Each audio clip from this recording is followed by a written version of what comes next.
Say hello to the GreenStalk vertical planter, a fantastic solution for maximizing your gardening space.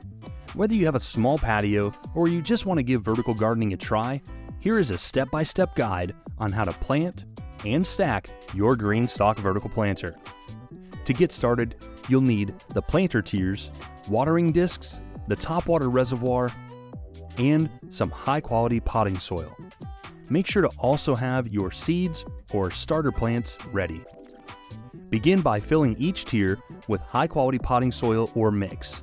The soil needs to be lightweight, so avoid garden soil, raised bed soil, or topsoil. It's important to make sure to fill each tier all the way to the top and avoid compressing or packing in the soil.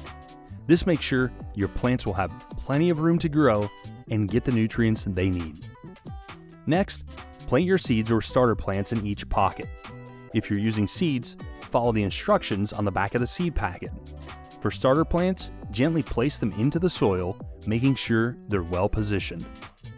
It's best to grow larger varieties on the bottom tiers and the smaller plants above.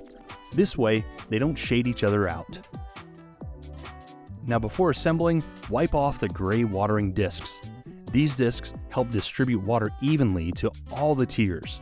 After wiping them, place them on each tier, ensuring that the holes on the discs line up with the pockets. Next, carefully stack each tier, making sure that the planter's feet completely interlock with the tier below so it stays in place.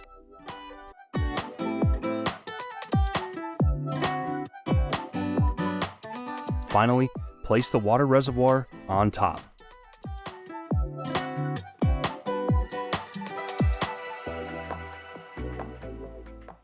Now it's time to hydrate your plants by filling the top water reservoir with water until water comes out of the bottom of your vertical planter. For more on watering, check out our video on how to water your GreenStalk vertical planter. Initially, you may need to water more than once through the reservoir as well as in the pockets to thoroughly moisten the soil. If growing from seed, you may need to hand water or mist the pockets until seeds sprout. When they do, you can go back to just using the topwater reservoir. And there you have it, your GreenStalk vertical planter is now set up and ready to go. Over the next few weeks, you can begin harvesting fresh produce from your GreenStalk vertical planter. If you enjoyed this tutorial, don't forget to like and subscribe for more gardening tips and tricks. Thanks for watching and happy gardening.